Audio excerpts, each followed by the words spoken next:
রেলপথে যাত্রার শেষ দিনেও কমলাপুর স্টেশন থেকে প্রিয়জনের কাছে ছুটে গেছেন হাজারো মানুষ। শুক্রবার সকাল থেকে রেল স্টেশনে ছিল যাত্রী ভিড়। শেষ সময়ে ট্রেনের বগিগুলো ছিল কানায় কানায় পরিপূর্ণ।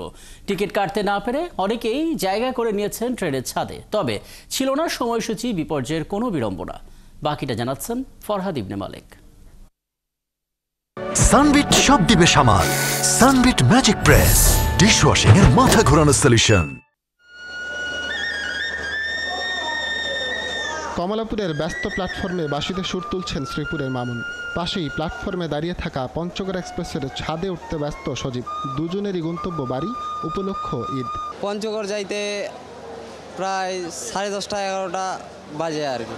কাজ করি আবার যাই বাড়িতে, আমাদের গৃহস্থী আছে, গৃহস্থীও করতে হয়। নারীর টানে এভাবেই জীবনের ঝুঁকি নিয়ে হলেও কর্মব্যস্ত নগর ছেড়ে ট্রেনের ছাদে উঠে ঘরমুখো হয়েছে মানুষ। কেউ যাচ্ছেন পরিবারের কাছে, কারো যাওয়া পরিবার করতে। আমার বাসা হইলো লালমনিরহাটে, আবার একটা বিয়ে করব।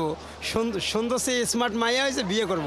বেসিক্যালি বাসায় যাওয়াটা একটা আনন্দমুখরোচক হয়।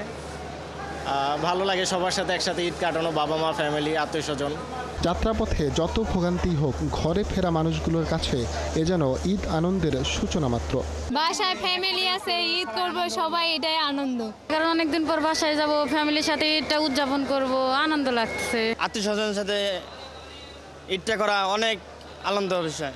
অনেকদিন পর পর যাওয়া হয় তো আসলে অনুভূতিটাই অন্যরকম যাওয়ার, তবু যদি ভালোভাবে যায় আর কি। বছরে দুবার ঘরে ফেরার যুদ্ধে নামে রাজধানীর অস্থায়ী সব কর্মব্যস্ত বাসিন্দারা।